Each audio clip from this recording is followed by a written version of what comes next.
We have covered up to MSc mental status examination.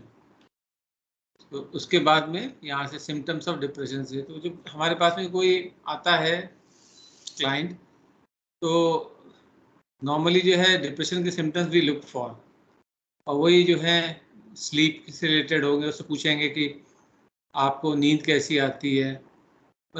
Obviously जो client है वो तो टेक्निकल वर्ड्स नहीं जानेगा, हाइपरसोम्निया, इंसोम्निया, तो उससे पूछना पड़ेगा स्लीप का पैटर्न क्या है, कितने घंटे सोते हो, क्वालिटी ऑफ स्लीप क्या है, शुरू से ऐसे सोते हो, तो हमें जो है पता चलेगा कि उसका स्लीप का पैटर्न क्या है। देन किस किस चीज़ में इंटरेस्ट है प्रेजेंट में, तो अभी वो बताएगा। तो अगर उसको कई एक्टिविटीज़ कर रहा है ऑलरेडी, तो मतलब कोई इंटरेस्ट तो लॉस नहीं हुआ है। और अगर वो कह रहा है कि किसी चीज़ में मन नहीं लगता है, तो पूछेंगे भाई कब से नहीं लग रहा है ना, पहले किस चीज़ में मन लगता था, तो वो बेसलाइन हमको आइडिया लग जाएगा। फिर कोई उसमें गिल्ट की फीलिंग, इनअप्रोप्रिएट गिल्ट की फीलिंग तो नहीं है, जैसे कोई बच्चा है, उसके पैदा होते उसकी मदर की डेथ हो गई, तो ये गिल्ट तो उसके अंदर नहीं है कि जो है उसके पैदा होने की वजह से उसकी मदर की डेथ हो गई। या कोई भी फीलिंग ऑफ वर्थलेसनेस हो सकती है कि I am good for nothing, है ना, ऐसा हो जाता है कभी कभी। फिर एनर्जी लेवल कितना है उसका, भाई अपने जो रूटीन के काम है वो करने के लिए एनर्जी है, या बस थोड़ा कुछ करते ही जो है बहुत फटीग महसूस करता है। और कंसंट्रेशन बहुत तेज़ी से डिक्लाइन होता है डिप्रेशन में। So the person is able to concentrate or not, वो तो हम जब MSc करेंगे उसमें भी पता चल जाता है कंसंट्रेशन उसका कैसा है, पर उससे भी पूछेंगे, क्योंकि हम जब MSc कर रहे हैं हो सकता है खाली उसी दौरान जो है उसका ध्यान इधर उधर जा रहा है, पर इन जनरल उसका कंसंट्रेशन कैसा रहता है पिछले 1 महीने से एटलीस्ट, वो तो हम पूछ सकते हैं। फिर एपिटाइट भी, कि जो वेट उसका मेंटेन्ड है, कम हुआ, ज़्यादा हुआ, है ना, कोई मेडिकल रीज़न तो नहीं है वेट इंक्रीज डिक्रीज होने के, या वो फास्टिंग तो नहीं कर रहा है, तो इससे हमें सब आइडिया लगेगा कि उसकी एपिटाइट कैसी है।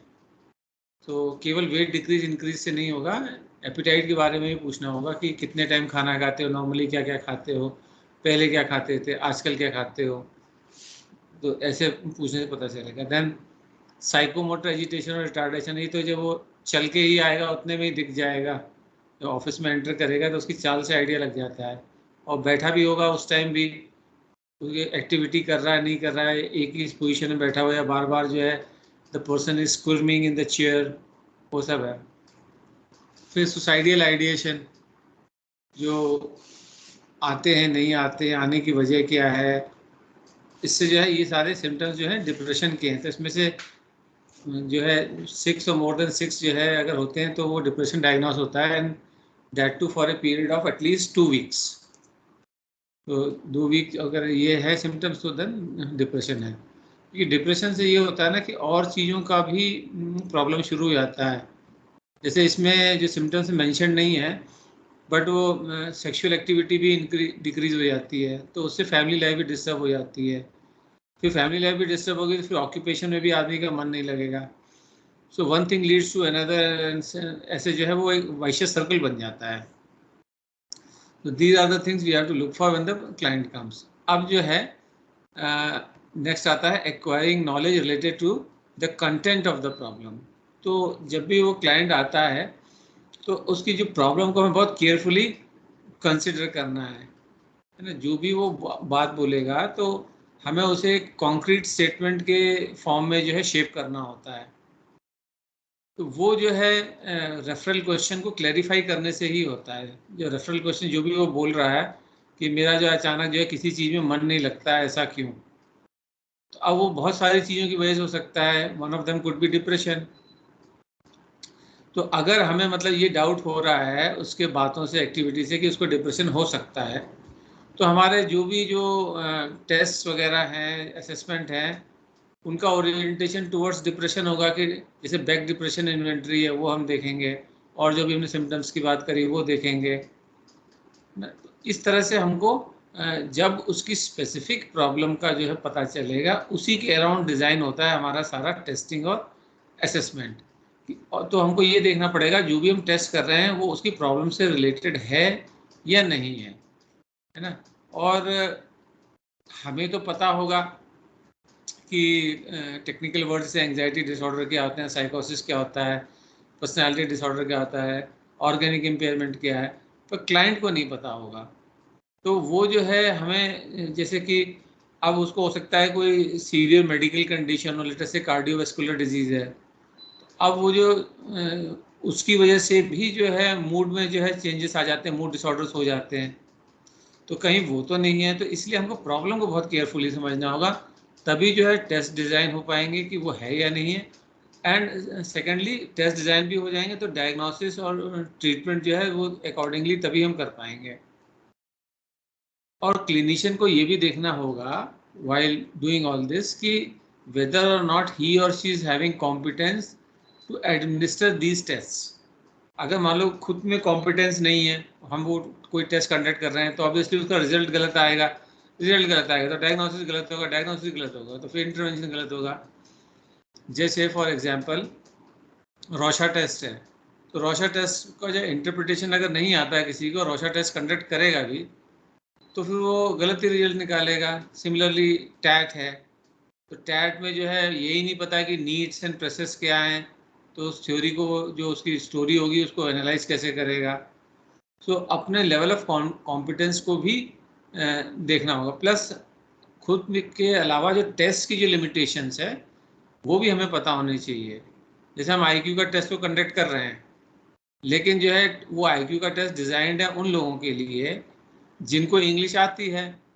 अगर इंग्लिश आती ही नहीं है तो वो टेस्ट तो उसके लिए एप्लीकेबल है ही नहीं, है ना। तो टेस्ट की लिमिटेशंस को भी हमने ध्यान में रखना होगा। फिर हमने पहले एक बात करी थी कि कभी कभी जो है स्टैंडर्डाइज टेस्ट जो है अनस्टैंडर्डाइज हम गलती से कर देते हैं। टेस्ट में सब कुछ स्टैंडर्डाइज है, लेकिन हम इंस्ट्रक्शन जो है वो स्टैंडर्डाइज दे ही नहीं रहे, तो अनस्टैंडर्डाइज हो गया। या क्लाइंट की मान लो कोई कंडीशन ऐसी, वो चश्मा पहन के ही नहीं आया, नॉर्मली चश्मा पहनता है, तो टेस्ट कैसे देगा, तो भी टेस्ट जो है फेल हो जाएगा। तो इन चीज़ों को बहुत केयरफुली ध्यान में रखना होता है टेस्ट करने से पहले। फिर जो टेस्ट की जो रिलेटिव एडिक्वेसी है वो भी देखनी है कि कई टेस्ट होते हैं वो एक से ज़्यादा चीज़ें मेजर करते हैं, तो हम जो चीज़ मेजर करना चाहते हैं वो चीज़ वो मेजर कर रहा है कि नहीं कर रहा है। जैसे मान लो किसी चीज़ के कई डायमेंशंस हैं, उसमें से एक या दो डायमेंशन वो टेस्ट मेजर कर रहा है, बाकी के डायमेंशन मेजर नहीं कर रहा है, तो फिर जो है वो टेस्ट हमारे काम का नहीं है। हमें तो सारे डायमेंशन चाहिए, वो जो चीज़ हमें पता करनी है। तो और हमको जो है जो भी टेस्ट हम सेलेक्ट करेंगे उसमें हमको ध्यान रखना है कि क्लाइंट की एज क्या है, उसका सेक्स क्या है, एथनिसिटी क्या है, रेस क्या है, एजुकेशनल बैकग्राउंड क्या है, मोटिवेशन फॉर टेस्टिंग क्या है, ये भी बड़ा इंपॉर्टेंट है। जैसे हमने बात करी थी कि अगर जो है वो टेस्टिंग के लिए आया है, वो इसलिए आया है कि कोर्ट में जो है वो मुकदमे में बरी हो जाए, तो जान के जो है आईक्यू टेस्ट को जो है वो ख़राब देने की कोशिश करेगा कि मेंटल रिटार्डेशन जो है उसको। तो ये भी हमको देखना पड़ेगा कि उसका मोटिवेशन क्या है, वो क्यों आया है असेसमेंट के लिए, उससे भी डिसाइड होगा। फिर उसका सोशल एनवायरनमेंट क्या है, और अगर कोई हम एंटिसिपेट कर रहे हैं रेजिस्टेंस, जैसे मान लो कोई घर वाले लेके आए हैं किसी को, वो अपनी मर्जी से नहीं आया है, तो किसी भी टेस्टिंग या असेसमेंट में वो रेजिस्ट करेगा, कोऑपरेट नहीं करेगा। तो जिस टेस्ट में हमको कोऑपरेशन की ज़रूरत है वो टेस्ट हम उसके ऊपर करेंगे तो रिजल्ट सही नहीं आएगा। फिर उसके इंटरपर्सनल रिलेशनशिप पे भी हमें फोकस करना है कि ऑब्वियसली इंटरपर्सनल रिलेशनशिप जिसके जितनी ज़्यादा ख़राब होंगे उतना ही उसका जो है जो एडजस्टमेंट है सोसाइटी में ख़राब होगा। ऑक्यूपेशन में भी प्रॉब्लम आएगी, फैमिली में भी आएगी, पीयर ग्रुप में भी आएगी, सोसाइटी में भी आएगी।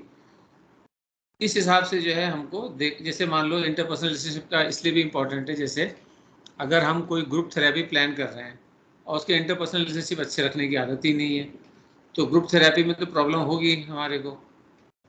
तो इस तरह से इन सब चीज़ों का जो है हमको ध्यान रखना होगा जब हम उसकी प्रॉब्लम को एसेस कर रहे हैं कि प्रॉब्लम क्या है, कोर कंटेंट प्रॉब्लम का क्या है। ये क्लियर है तो फिर मैं आगे बढ़ूँ डाटा कलेक्शन में। ठीक है, जो डाटा कलेक्शन है ये मैंने बता दिया था कि जब हमने क्लेरिफाई कर लिया है रेफरल क्वेश्चन तो वो हमसे पूछेगा, फिर उस क्वेश्चन को हम जो क्लेरिफाई करेंगे उसके बाद में जो है हमको नॉलेज आएगी कि प्रॉब्लम क्या है, और फिर जो है एक्चुअल जो है क्लाइंट से मिलके हम डाटा कलेक्शन करेंगे starting from clinical interview.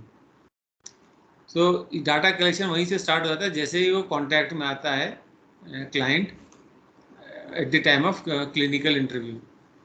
So अधिकतर जो है वही जो होते हैं टेस्ट होते हैं, various personal history, behavioural observation, interview. फिर कोशिश ये भी करनी चाहिए अगर पॉसिबल हो तो, हमेशा पॉसिबल नहीं होता लेकिन जहाँ पॉसिबल है उसके school records, previous psychological observations, medical records, police report, अगर कोर्ट में कोई केसेस हैं कोर्ट केसेस क्या हैं, तो इससे भी हमको क्लाइंट के बारे में पता चलेगा। जैसे फॉर एग्जांपल किसी का अक्सर जो है पुलिस केस हो रहे हैं तो एंटी सोशल पर्सनैलिटी डिसऑर्डर हो सकता है, पॉसिबिलिटी है, ठीक है, तो वहाँ पे है। फिर जो उसके मेडिकल रिकॉर्ड्स हैं उससे हमको पता चल सकता है कि कोई उसको सीवियर मेडिकल कंडीशन है तो उससे भी डिप्रेशन हो सकता है ना। तो और जैसे कोई HIV पॉजिटिव है तो HIV पॉजिटिव होने से कॉग्निटिव फंक्शनिंग पे भी इम्पैक्ट आता है।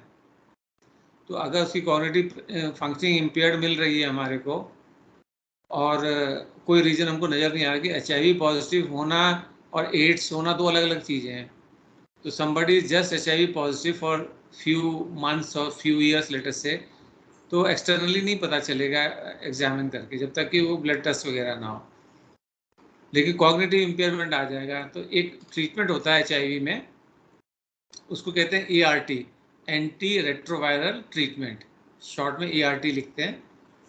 तो वो अब जो है और एडवांस हो गया, उसको CART करते हैं, C for combined, C small लिखते हैं, ART कैपिटल लिखते हैं। सो कंबाइंड ART होता है, मेडिसिन होती है। तो अगर वो किसी को मान लो पता ही नहीं है कि उसको HIV पॉजिटिव है और वो ये मेडिसिन ले ही नहीं रहा है तो कॉग्निटिव इम्पेयरमेंट हो सकता है, that is also a possibility. तो उसको जो है शॉर्ट में HAND, हैंड कहते हैं। HIV की वजह से जो कॉग्निटिव इम्पेयरमेंट होता है, HAND, it stand for HIV associated neurocognitive disorder, HIV associated neurocognitive disorder, HAND। तो अगर ये है तो हमारा डायग्नोसिस एकदम गलत हो जाएगा, हम सोचेंगे कि इसको जो है मेंटल रिटार्डेशन है लेकिन उसका जो है HIV की वजह से ऐसा है। So these are the things जो डाटा कलेक्शन से पहले हमको क्लियर होनी चाहिए। फिर डाटा कलेक्शन के बाद जो है ना हमको उसकी केस हिस्ट्री बड़ी इम्पोर्टेंट होती है डाटा कलेक्शन के अलावा, कि वो जो भी पर्टिकुलर प्रॉब्लम है कि जैसे टिक है या टुरे है, पहले रहा है नहीं रहा है, कि कब तक रहा था, क्या ट्रीटमेंट लिया था, फिर कब कब जो है प्रेसिपिटेटिंग फैक्टर क्या है ना, रीइंफोर्सिंग फैक्टर्स क्या है, प्रोटेक्टिव फैक्टर्स क्या है, ये सब जो है हमको देखना पड़ेगा। फिर एक क्लाइंट की जो है खुद की जो हिस्ट्री होती है वो भी बड़ी इम्पोर्टेंट होती है, कि उसका जो है किस सोसाइटी से वो आता है, उसकी अपब्रिंगिंग कैसी है, स्कूलिंग कहाँ की है, फैमिली में कौन कौन है, उसको सोशल सपोर्ट कितना है, जो उसके पेरेंट्स से उसके रिलेशन कैसे रहे हैं, तो ये सब हमारे को देखना होगा।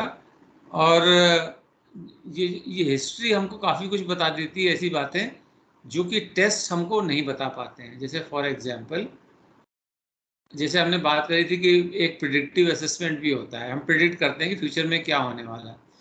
तो मैंने बताया था कि प्रिडिक्टिव असेसमेंट में सुसाइड से रिलेटेड जो है ज़्यादा एक्यूरेट प्रिडिक्शन नहीं हो पाता है।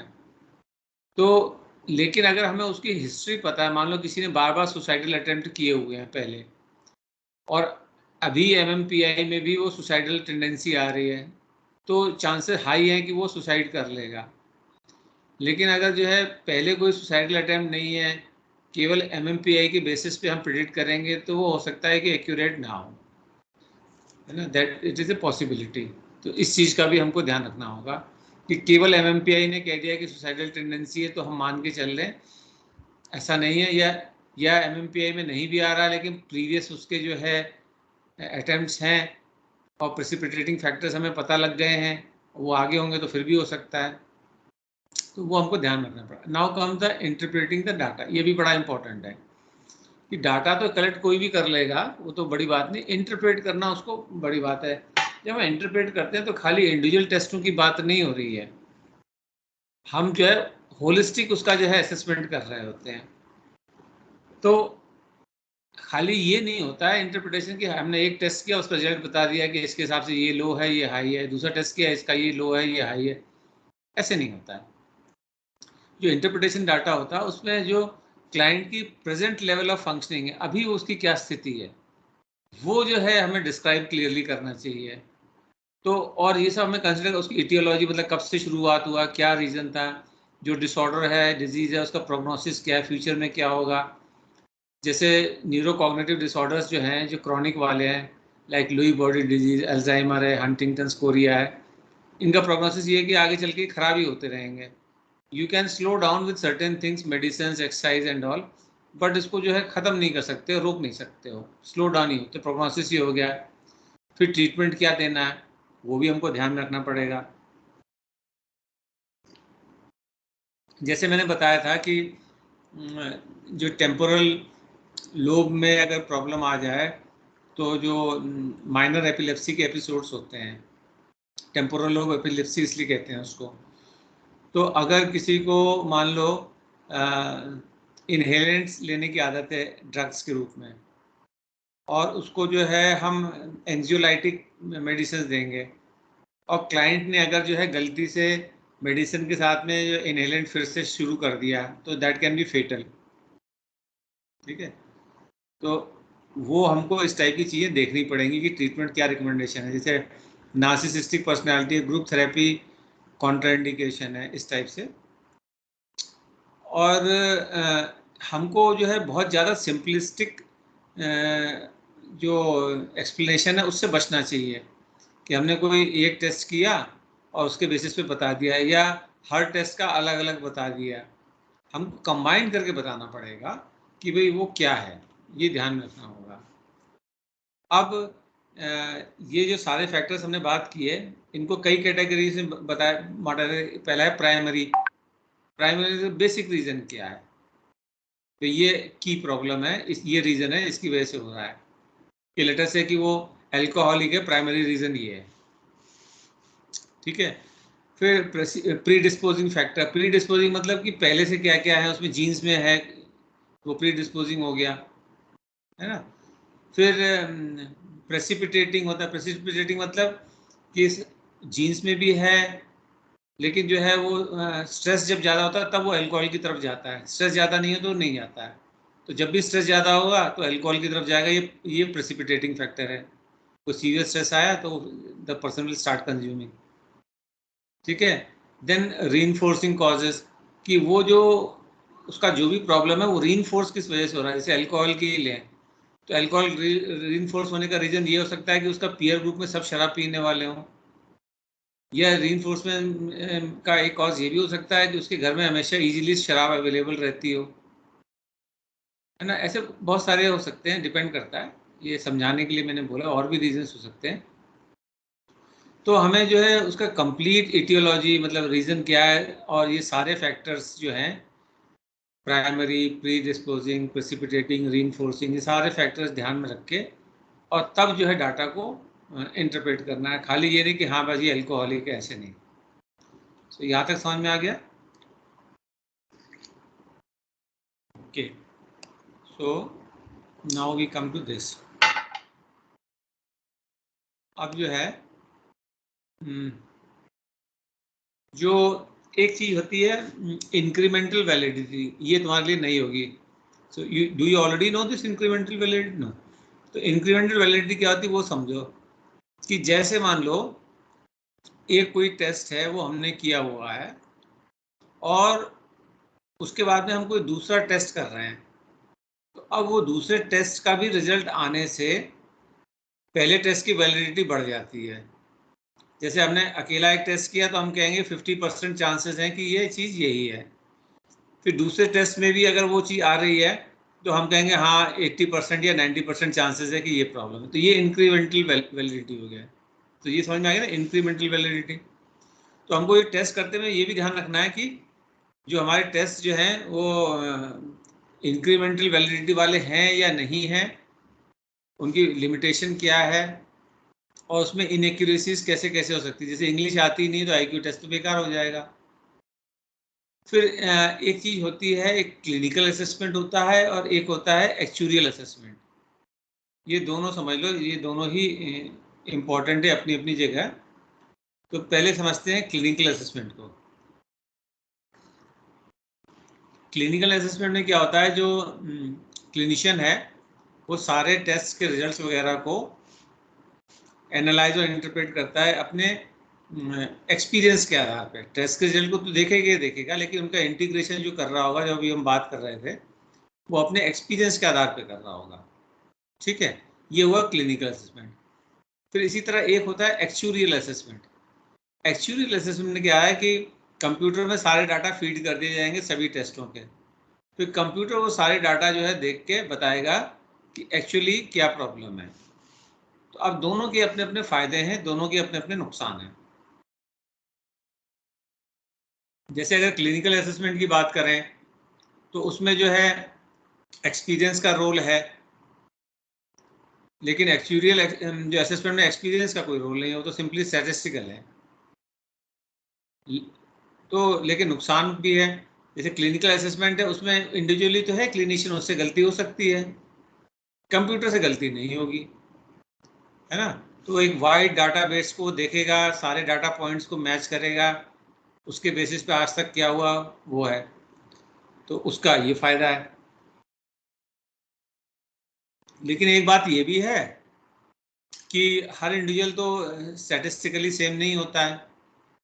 तो अब जो है, जो सब सेम नहीं है, तो स्टैटिस्टिक्स के हिसाब से आप कुछ भी फॉर्मूला बना लो, कोई इंडिविजुअल ऐसा आ सकता है जो उसमें फिट ना बैठता हो, तो वहाँ पे फिर एक्चुअल वाला फेल हो जाएगा। क्लिनिशियन ने हो सकता है कि वो एक्सेप्शंस देखे हों, तो वो तुरंत पकड़ कर लेगा कि दिख नहीं रहा, लेकिन ये है यही प्रॉब्लम, है ना। सो इस तरह से दोनों की अपने अपने फायदे हैं, अपने अपने नुकसान हैं। बेस्ट ये रहता है कॉम्बिनेशन दोनों का, कि हम एक्चुअल का भी जो है रिजल्ट लें, अपना क्लिनिकल असेसमेंट भी करें इंडिपेंडेंटली। ये नहीं कि पहले एक्चुअल वाला रिजल्ट देख लिया फिर क्लिनिकल असेसमेंट करें, उसमें बायसनेस आ जाएगी। तो पहले जो है अपना असेसमेंट कर लो, फिर एक्चुअल वाला देखो, फिर देखो ये डिस्क्रिपेंसी क्या है, कहाँ फ़र्क आ रहा है। जो फ़र्क आ रहा है फिर उसमें और यानी कि प्रूव करने की ज़रूरत है। कोई भी सही हो सकता है, कोई भी गलत हो सकता है। तो बेस्ट तरीका ये रहता है। तो हमें केवल क्लासीफाई नहीं करना होता है, जो इंटीग्रेशन कर रहे होते हैं कि भाई इसको ये ADHD है या ऑटिज्म है। हमें उस क्लाइंट को डिस्क्राइब करना होता है एज ए पर्सन, कि वो एज ए ह्यूमन बीइंग क्या है। जैसे कि रेजिलियंस उसमें है कि नहीं है, डिसिप्लिन है कि नहीं है ना। ये सब चीज़ें हमको ट्रीटमेंट में मदद करेंगी डिसाइड करने में। उसको सोशल सपोर्ट है कि नहीं है, उसके इंटरपर्सनल स्किल्स हैं कि नहीं है। खाली हाँ डिप्रेशन लिख दिया तो उससे कुछ नहीं होगा। एज ए पर्सन तो हमें उसके बारे में कुछ पता ही नहीं चला ना, तो वो बड़ा इम्पोर्टेंट है। सो ये जो है डाटा सारा एम्पिरिकल होगा, लेकिन इसको सपोर्ट करने के लिए डाटा कुछ कह रहा है, तो हमें हाइपोथेसिस बनानी पड़ेगी, है ना। उस हाइपोथेसिस को कंफर्म करने के लिए फिर जो हमको टेस्ट करने पड़ेंगे, और टेस्ट करके क्लिनिशियन जो है अपने एक्सपीरियंस और टेस्ट रिजल्ट के बेसिस पे हाइपोथेसिस को कंफर्म या रिजेक्ट करेगा कि इसको ये प्रॉब्लम है या नहीं है। ठीक है। सो अब जो है फॉलो ये जो प्रोसेस है generally follows the sequence of developing impressions, identifying relevant facts, making inference and supporting this inferences with relevant consistent data. ये तरीका होता है। हमने जो भी हाइपोथेसिस बनाया, जो भी इन्फ्रेंस बनाया, फिर उसको सक्सेसिवली वेरियस टेस्ट के जरिए हमने कंफर्म या रिजेक्ट किया, केवल एक या दो टेस्ट के बेसिस पे नहीं किया। सो अब ये जो हमने सारा इंटीग्रेशन वाली बात करी, इसमें कई फेसेस होते हैं जो अभी हम आगे बात करेंगे।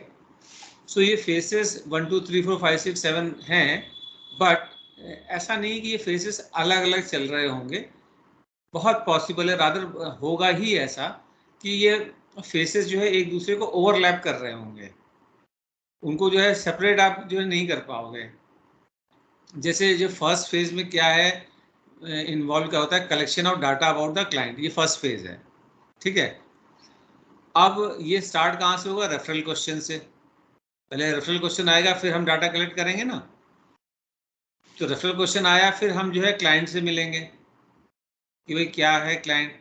तो जब हम उससे मिल रहे हैं क्लाइंट से, रेफरल क्वेश्चन के बाद में क्लैरिफिकेशन कर लिया रेफरल क्वेश्चन का, क्लाइंट से मिल रहे हैं, डाटा कलेक्शन कर रहे हैं, तो ऑलरेडी हमारे दिमाग में हाइपोथेसिस बन रही है। अभी अभी रिजल्ट आया नहीं है किसी का, लेकिन हमारे मन में बन रही होगी हाइपोथेसिस कि इसको ये हो सकता है, वो हो सकता है। साथ ही हमारे मन में ऑलरेडी ये आ रहा होगा कि ये हाइपोथेसिस इस वजह से रिजेक्ट हो सकती है या इससे सपोर्ट हो सकती है। सो इसमें जो है हमें जो क्लाइंट के इंटरव्यू के दौरान जो उसका बिहेवियर है या उसकी जो फैक्चुअल डाटा है वो सब नोट कर रहे होंगे। तो ऑलरेडी जो है क्लिनिशियन जो अपना इन्फ्रेंस बनाना शुरू कर देता है, जबकि इन्फ्रेंस लास्ट वाला स्टेप है, लेकिन उसके मन में आना शुरू हो जाता है कि ये इसमें ये प्रॉब्लम है। अब कंफर्म डिनाई होता रहेगा, लेकिन मन में आ जाता है। तो ऐसे ये जो फेजेस जो हैं ये ओवरलैपिंग होते हैं। तो जो फेज 2 है उसमें जो है तरह तरह के डिफरेंट जो है इन्फ्रेंसेस बनाता है, एक सिंगल नहीं, कई सारे। ये भी हो सकता है, ये भी हो सकता है, ये भी हो सकता है, ऐसा भी हो सकता है। फिर अब हर जो है इन्फ्रेंस को के लिए हाइपोथेसिस बनेगी, और हर हाइपोथेसिस के लिए जो है कंफर्म या डिनाई करने के लिए जो है टेस्ट होंगे। तो ये फेज 2 हो जाएगा, है ना। सो जो सेकेंड फेज है इसका एम्फेसिस यही होगा, मल्टीपल इन्फ्रेंसेस होने चाहिए। तो मल्टीपल इन्फ्रेंसेस होंगे तभी जो है हमारा कोर्स ऑफ इन्वेस्टिगेशन जो है गाइड प्रॉपरली होगा। नहीं तो हम केवल एक इन्फ्रेंस बना के चलेंगे तो मान लो वो रिजेक्टिव होगी तो वो सारा काम दोबारा से करना पड़ेगा। तो जितने भी पॉसिबिलिटीज हम एक साथ लेके चलेंगे फेज 2 में। डाटा तो कलेक्ट हो गया हमारा फेज 1 में, अब 2 में जो इन्फ्रेंसेस जो है सारे लेके चलेंगे। सो अब जाता है फेज 3। अब फेज 3 में जो है जो मल्टीपल हमने इन्फ्रेंसेस 2 में बनाई थी फेज 2 में, उसको वो जो है रिजेक्ट या एक्सेप्ट करेंगे हाइपोथेसिस को based on the data and various test, कि हाँ भाई ये है, ये नहीं हो सकता है, ये कॉन्ट्रडिक्टरी है, ऐसा नहीं हो सकता है, जो भी है। तो इसमें जो है जो क्लिनिशियन है वो अपनी वैलिडिटी जो है चेक कर रहा होता है इन्फ्रेंसेस की, भाई ये सही है कि नहीं, या किसी एक पर्टिकुलर इन्फ्रेंस पे एम्फसाइज कर रहा होता है, या ये भी पॉसिबल है इस स्टेज पे आके एंटायरली कोई डिफरेंट ही इन्फ्रेंस बनाए जो फेज 2 में बना ही नहीं था। पॉसिबल है, जब वो चेक करेगा सारी चीज़ें तो उसको अचानक जो है लग सकता है सारा डाटा देखने के बाद में कि कोई नई जो है इन्फ्रेंस होनी चाहिए। सो अब इस फेज 3 में ग्रेजुअली या तो जो है क्लिनिशियन की जो इन्फ्रेंसेस हैं वो तो स्ट्रेंथन हो रही होंगी, और या फिर जो है वो रिजेक्ट हो रही होंगी कंसिस्टेंटली ग्रेजुअली। ग्रेजुअली का मतलब है एक से ज़्यादा टेस्ट जब बता रहे हैं एक ही बारे में, तो या तो वो कंफर्म हो रही है या रिजेक्ट हो रही है। सो ऑब्वियस बात है, जितना ज़्यादा सपोर्ट किसी पर्टिकुलर इन्फ्रेंस के सपोर्ट में या अगेंस्ट में होगा, उतना ही ज़्यादा जो है वो इन्फ्रेंस को तेज़ी से एक्सेप्ट या रिजेक्ट करेगा। ये फेज 3 था, ठीक है। अब आते हैं फेज 4 पे। अब जो है इसमें जो है जो फेज 4 में जो स्पेसिफिक इन्फ्रेंस था उससे एक जनरल स्टेटमेंट बनाते हैं अबाउट द क्लाइंट, जो हमने अभी थोड़ी देर पहले बात की थी ना, क्लाइंट का डिस्क्रिप्शन होना जरूरी है, we should describe the client as a person. तो फेज 3 में हमें इन्फ्रेंस तो एक निकल के आ गया कि ये चीज़ है। अब क्लाइंट को जो है डिस्क्राइब भी तो करना है एज ए पर्सन, क्योंकि हमें इंटरवेंशन वगैरह जो कुछ भी करना है तो उसी बेसिस पे होगा कि उसका सोशल सपोर्ट क्या है, सोशियो इकोनॉमिक स्टेटस क्या है, उसका IQ लेवल क्या है, एजुकेशन क्या है, वगैरह वगैरह वगैरह, उसकी रेजिलियंस कितना है ना।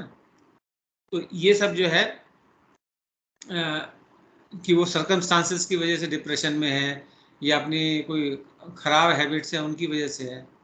तो ये फेज़ 4 हो गया। अब इसके जो फेज़ 5, 6 और 7 है ये काफ़ी इंटरमिक्स से है।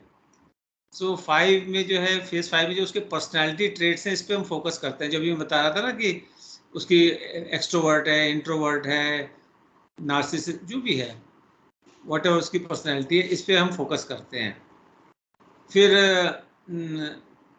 अब जो भी उसके क्लाइंट के कैरेक्टरिस्टिक्स हैं उससे जो है उसे हमें उसके बिहेवियर ट्रेट्स मैच करने चाहिए, ऑब्वियस बात है।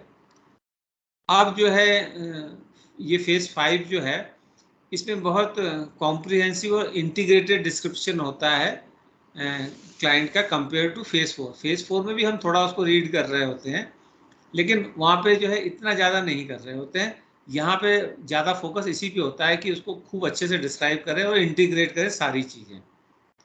सो एक तरह से फेज 4 का थोड़ा सा एक्सटेंशन मान लो। फेज 4 में अलग से सिर्फ ये था कि वहाँ पे सिंगल इन्फ्रेंस पे काम हो रहा होता है ultimately, and we start describing the client as a person. Phase 5 में और कॉम्प्रिहेंसिव हो जाता है ना। अगर हम ट्रूली स्पीकिंग, हम जब फेज 1 में थे, जब डाटा कलेक्ट कर रहे थे, क्लिनिकल इंटरव्यू था, तब भी तो हम उसकी पर्सनैलिटी के बारे में कुछ ना कुछ असेसमेंट बना ही रहे थे जब मिले थे। तो वो धीरे धीरे इंटेंसिफाई होता जा रहा है फेज 5 तक आते आते। ठीक है, देन कम्स फेज 6। तो जो भी हमने डिस्क्राइब किया है क्लाइंट को, उसको सिचुएशनल कॉन्टेक्स्ट में हमें प्लेस करना होगा। जैसे कोई पर्टिकुलर ट्रेड हमने देखा कि वो इंट्रोवर्ट है, लेटेस्ट से इंट्रोवर्ट तो है लेकिन हर सिचुएशन में नहीं है। जो अगर वो स्ट्रेंजर्स के साथ में है तो इंट्रोवर्ट है, और अपने जान पहचान वालों के साथ में है तो इंट्रोवर्ट नहीं है। तो ऐसे सिचुएशनल कॉन्टेक्स्ट में हमको प्लेस करना है जो भी हमने उसको डिस्क्राइब किया है फेज 5 में। ठीक है, कि हमेशा ऐसा है, कभी कभी ऐसा है, कहाँ कहाँ ऐसा नहीं है, ये सब जो है फेज 6 में आएगा। देन फेज 7 में आएगा जो we make specific predictions regarding clients behaviour, कि वो क्या क्या कर सकता है, क्या कर रहा करेगा, बेस्ड ऑन जो भी हमने अभी तक डाटा लिया है, उसको एज ए पर्सन जो समझा, पर्सनालिटी ट्रेट, उसके बेसिस पे हम करेंगे। अब जो फेज 7 है, it is the most crucial element involve in decision making, most crucial, क्योंकि इस यहाँ पे जो है clinician is also taking into account the interaction between personal and situational variables. Phase 6 में हमने सिचुएशनल कॉन्टेक्स्ट में बात करी थी ना, अब फेज 7 में जो है वो उसके प्रिडिक्ट कर रहा है उसके बिहेवियर को। तो जो पर्सनैलिटी जो हमने फेज 5 में उसकी डिस्क्राइब की थी कॉम्प्रिहेंसिव, फेज 6 में उसको सिचुएशनल कॉन्टेक्स्ट में जो है प्लेस किया था। तो फेज 7 में पर्सनैलिटी और सिचुएशन का इंटरेक्शन के बेसिस पे हम प्रिडिक्ट कर रहे हैं, तो इसलिए ये बहुत इंपॉर्टेंट हो जाता है। दिस पॉइंट इज अंडरस्टूड ना, फेज 1 2 3 4 5 6 7। ठीक है, देन अब जो साइकोलॉजिकल डिस्क्रिप्शन जो भी क्लाइंट का हम देंगे, that should have adequate descriptive breadth and possess both descriptive and predictive validity. मतलब हमको वाइड रेंज ऑफ उसके साइकोलॉजिकल इमोशंस के बारे में पता होना चाहिए, पहली बात तो।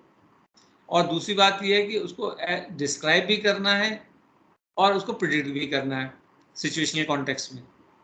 ठीक है, ये हमको करना। और ऑब्वियसली जो रिलायबिलिटी है डिस्क्रिप्शन की, वो भी हमें देखनी पड़ेगी। इसमें दो तरह से रिलायबिलिटी देखनी होगी। पहली बात तो ये है कि पहले को हम कहेंगे intra diagnostic agreement. Intra diagnostic agreement का मतलब ये है कि सपोज किसी क्लिनिशियन ने जो भी सिम्टम्स देख के प्रिडिक्ट किया कि ये क्लाइंट ऐसी सिचुएशन में ऐसा करेगा, तो अब क्या हर क्लाइंट जो इस सिचुएशन में होगा और इस कैरेक्टरिस्टिक्स का होगा, क्या हर एक के लिए हम कहेंगे कि वो सेम चीज़ करेगा? अगर हम कहेंगे कि हाँ, तो फिर ये हुआ इंट्रा डायग्नोस्टिक एग्रीमेंट। और हम कहेंगे नहीं, हर एक ऐसा नहीं करेगा। जैसे कि फॉर एग्जांपल किसी के भी आँख के ऊपर जो है हाथ ले जाओ तो आँख पलक के बंद करेगा, तो सब करेंगे, तो ये है ना। तो मैं कहूँगा हाँ, सब किसी के भी ले जाओ करें, तो ये हुआ इंट्रा डायग्नोस्टिक एग्रीमेंट, क्या भाई सब करेंगे। जैसे कि उसको गुस्सा आएगा, कोई गाली देगा तो हाँ गुस्सा आएगा, सभी को आएगा। ठीक है, सो ये इंट्रा डायग्नोस्टिक एग्रीमेंट हुआ कि हम सेम सिचुएशन, सेम कैरेक्टरिस्टिक हर एक पे लागू करके कहें कि हाँ ये तो होना ही है, तो ये इंट्रा डायग्नोस्टिक एग्रीमेंट हुआ। दूसरा हुआ inter diagnostic agreement. Suppose you are a different clinician, I am a different clinician, वही सेट ऑफ सर्कमस्टांसेस, कैरेक्टरिस्टिक्स तुमको बताए गए, वही मुझे बताए गए। अगर हम दोनों सेम चीज़ प्रिडिक्ट कर रहे हैं तो हुआ इंटर डायग्नोस्टिक एग्रीमेंट। ठीक है, और नहीं कर रहे हैं तो इंटर डायग्नोस्टिक डिसएग्रीमेंट हो गया। ठीक है, तो हम जब प्रिडिक्ट करते हैं तो हमको ये दोनों चीज़ें देखनी होंगी कि इंट्रा और इंटर डायग्नोस्टिक एग्रीमेंट है या नहीं है। ये पॉइंट अंडरस्टूड है ना? ठीक। फिर जो ये मैं डिफरेंट कॉन्टेक्स्ट में ऑलरेडी बोल चुका हूँ, जो ब्रेड्थ ऑफ कवरेज है वो वाइड होनी चाहिए, एज वाइड एज पॉसिबल।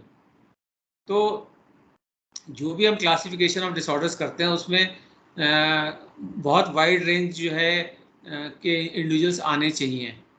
अगर बहुत नैरो होगा ना तो मिस्टेक के चांसेस होंगे, है ना। वाइड जितना ज़्यादा होगा उतने चांसेस, हाँ स्पेक्ट्रम हो सकता है लेकिन वो स्पेक्ट्रम वाइड होना चाहिए। ठीक है, और इसके बावजूद वाइड स्पेक्ट्रम तो हो लेकिन स्पेसिफिक इंफॉर्मेशन भी हमको वो बता रहा हो कि भाई हाँ इसमें अधिकतर लोग आएंगे लेकिन इस इंडिविजुअल के बारे में ये बात अलग से है। ठीक है, तो वाइड स्पेक्ट्रम हो और स्पेसिफिक बातें दोनों बता रहा हो, ये ब्रेड्थ ऑफ कवरेज जो है हमको ध्यान देना होगा। जो अभी हमने बात करी वही डायग्राम जो है बना हुआ है। Phase 1 initial collection of data, phase 2 में डेवलपमेंट ऑफ इन्फ्रेंसेस, देखो प्लूरल में लिखा हुआ है क्योंकि एक से ज़्यादा इन्फ्रेंसेस बना, क्योंकि तभी जो है थर्ड फेसेस में कोई रिजेक्ट होगी, कोई एक्सेप्ट होगी, कोई मॉडिफाई होगी based on the data. Phase 4 में जो है डेवलप एंड इंटीग्रेट हाइपोथेसिस, जितनी भी हाइपोथेसिस हमने बनाई थी अब एक पे आ जाएंगे हम। ठीक है, फेज 5 में आ जाएंगे, फिर अब हम उसको जो है एज ए पर्सन भी डिस्क्राइब करने लगेंगे कॉम्प्रिहेंसिवली।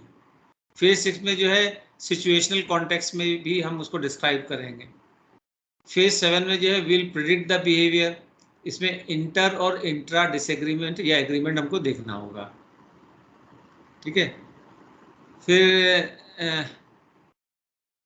अब देयर इज समथिंग कॉल्ड, ये डायग्राम समझ में आ गया ना, आगे बढ़े। Okay, then there is something called descriptive validity. So descriptive validity में क्या, डिग्री टू विच इंडिविजुअल हुआ classified are similar on variables external to the classification system. जैसे मान लो हमने कहा कि दो अलग अलग लोग हैं कि इनको डिप्रेशन है, ठीक है, तो क्या उनके सिम्टम्स भी मैच करेंगे?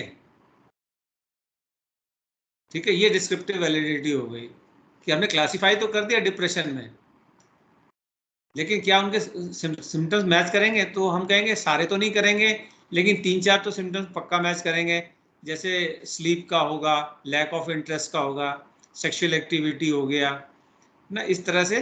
तो जितने ज़्यादा जो है मैच करेंगे उनके आपस में उतनी ज़्यादा डिस्क्रिप्टिव वैलिडिटी होगी। तो हमको ये कोशिश करनी है कि डिस्क्रिप्टिव वैलिडिटी हाई हो।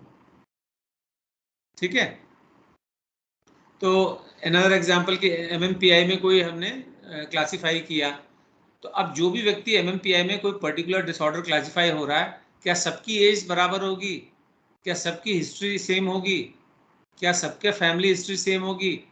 पॉसिबल है, नहीं भी पॉसिबल है, हमको देखना होगा। तो यही डिस्क्रिप्टिव वैलिडिटी होती है। ये समझ में आ गया ना, डिस्क्रिप्टिव वैलिडिटी। ठीक, सो अब जो है जो प्रिडिक्टिव वैलिडिटी जो हमने बात की थी कि फ्यूचर में प्रिडिक्ट करना है, तो वो जो है हम कितने कॉन्फिडेंस के साथ में कह सकते हैं कि जो टेस्ट का जो इन्फ्लुएंस निकाला है जिसके बेसिस पे हम फ्यूचर आउटकम जो है इवेल्युएट कर सकें कि भाई फ्यूचर में ऐसा होगा। अगर हम फ्यूचर में उसके बेसिस पे कुछ नहीं कर सकते तो जो हमने सब किया सब बेकार है ना। तो ये अब इसमें कुछ भी चीज़ें हो सकती हैं। जैसे मान लो हमने आईक्यू, हमेशा नेगेटिव सेंस में नहीं सोचना, पॉजिटिव भी हो सकता है ये असेसमेंट इवैल्यूएशन। जैसे हमने आईक्यू टेस्ट किया, उसका आईक्यू बहुत हाई आया और हमने उसका एकेडमिक अचीवमेंट का पूरा स्कूल रिकॉर्ड देखा, उसमें देखा कि उसके फिजिक्स, केमिस्ट्री, मैथमेटिक्स में बड़े अच्छे नंबर आते हैं। तो इसके बेसिस पे हम जो है प्रेडिक्ट कर सकते हैं कि ये फ्यूचर में जो है ये आईआईटी में जाएगा या डॉक्टर इंजीनियर बनेगा या बहुत हाई पोजीशंस पे पहुंचेगा, है ना। तो इस तरह से ये है, या आईक्यू हाई है तो इसके लिए सीबीटी अच्छी है क्योंकि इसको इंटेलेक्चुअल आदमी है तो इसको सीबीटी में इंटरेस्टेड होगा। इस तरह से जो है ये सब हमें प्रिडिक्शन फ्यूचर का करना होगा, तभी उस असेसमेंट का फायदा, वरना कोई फायदा नहीं है। ठीक है, तो unless influences can be made that effectively enhance decision making, the scope and relevance of testing are significantly reduced. सारा एंड रिजल्ट ये है कि जो हम अगर जो है हमारी डिसीजन मेकिंग एनहांस नहीं हो रही है इन्फ्लुएंसेस के बेसिस पे, तो सारी टेस्टिंग जो है उसका कोई मतलब नहीं रह जाता है। So with this I come to the end of the session. If you have any questions you can ask, otherwise I'll stop the recording. ठीक है।